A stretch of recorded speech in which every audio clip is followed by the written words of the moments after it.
శ్రీమాత్రే నమ. జయ గురు దత్తాత్రేయ నమ.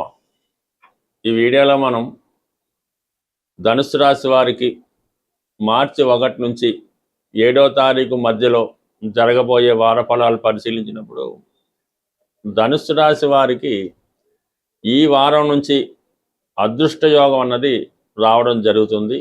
కంప్లీట్గా వారి యొక్క జీవన విధానం, లైఫ్ స్టైల్లో మార్పు అన్నది రావడం జరుగుతుంది. ప్రధానంగా శుక్రుడు ఈ 1వ తారీఖున చతుర్థ స్థానమైనటువంటి మీనరాశిలో ఉచ్చ స్థితిలోకి రావడం జరిగింది. దానివల్ల మాలవ్య మహాపురుష యోగం అనే పంచమహాపురుష యోగం అన్నది ఏర్పడడం జరిగింది. ఈ కారణం వల్ల ఏంటంటే మరి చతుర్థ భావం ఫలితాలు జాతకుడికి అనుకూలంగా రావడం జరుగుతుంది. అంటే మంచి క్వాలిటీగా హై స్టేటస్లో రావడం జరుగుతుంటుంది. ముందుగా చతుర్థ భావం వాహన యోగం పడుతుంది. జాతకుడు ఖరీదైనటువంటి వాహనాల్లో ప్రయాణం చేయడం కానీ, లేదంటే ఒక ఖరీదైనటువంటి వాహనాన్ని కొనుగోలు చేయడం కానీ జరుగుతుంది. అలాగే గృహ నిర్మాణం, అంటే గృహాన్ని అందంగా అలంకరించుకోవడం కానీ, ఒక విలాసవంతమైనటువంటి భవనంలో స్టే చేయడం కానీ, విడిదిగా అందులో కొన్ని రోజులు ఉండడం కానీ, లేదంటే అటువంటి భవనాన్ని కొనడం జరుగుతుంది. అలాగే మదరు, తల్లిగారి యొక్క క్షేమం, వారి కొరకు అన్ని వసతులు సౌకర్యాలు కల్పిస్తూ ఉంటారు. ఎవరైతే మీరు ఇష్టపడుతున్నారో, ఎవరితో అయితే జీవితాన్ని పంచుకుంటాం అనుకుంటున్నారో అటువంటి సౌఖ్యం, అటువంటి స్త్రీతో మీకు పరిచయం అన్నది ఏర్పడడం జరుగుతూ ఉంటుంది.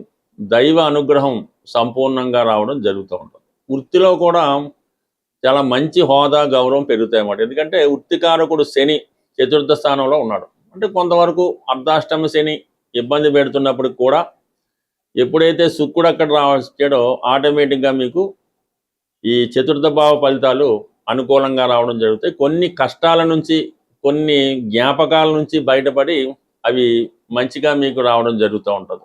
ఎవరైతే గతంలో మీకు ఇబ్బంది పెట్టారో, ఎవరైతే మీకు అవమానపరిచారో వాళ్ళు మీతో స్నేహం చేయడం కానీ, మీ యొక్క మంచి శ్రేయస్సు కోరడం కానీ జరిగే అవకాశం ఉంది. అంటే కొన్ని సమస్యల నుంచి బయటపడతారు.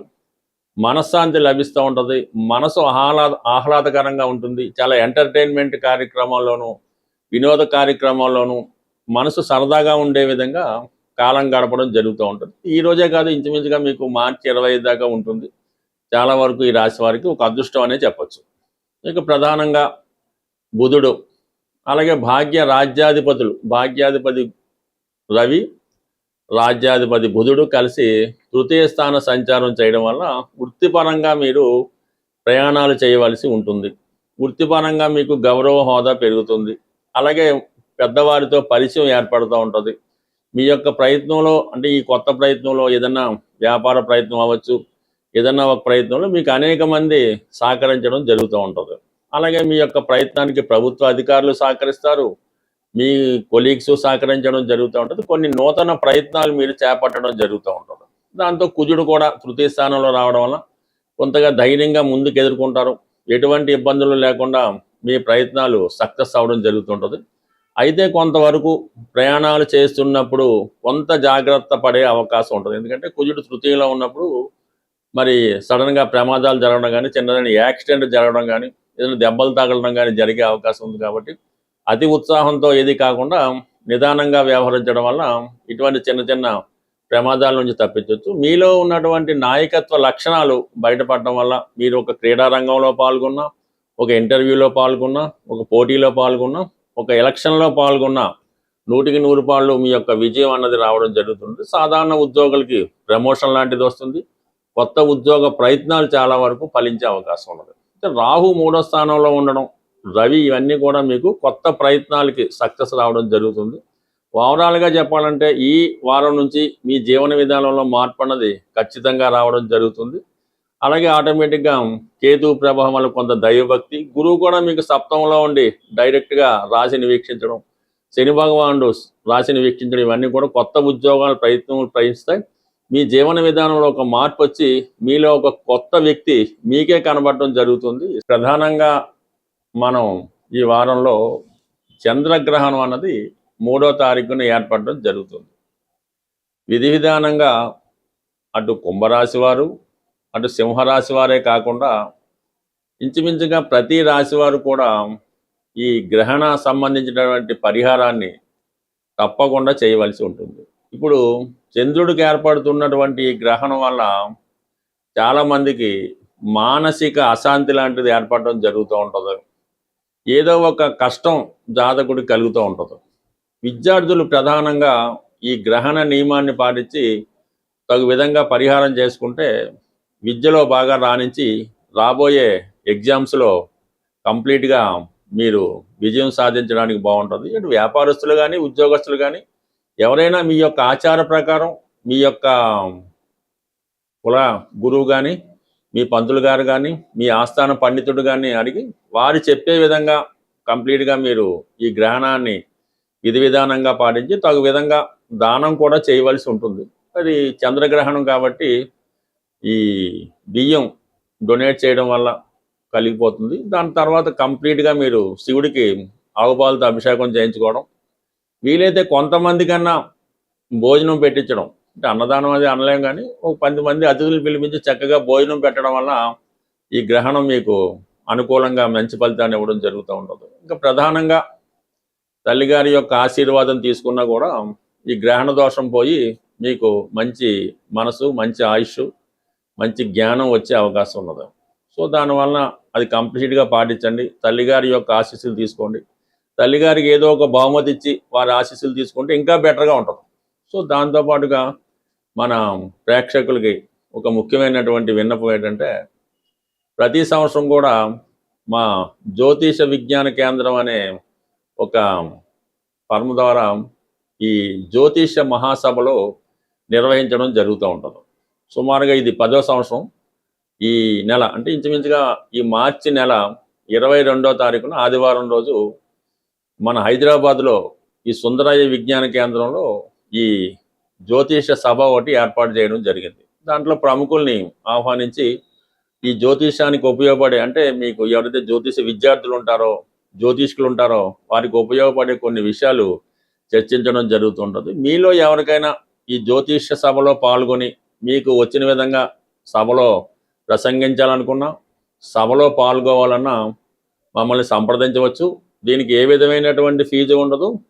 మరి సభలో పాల్గొన్న వారికి అన్ని సౌకర్యాలు, అంటే భోజన సౌకర్యాలన్నీ కూడా ఉచితంగానే ఏర్పాటు చేయడం జరుగుతుంది.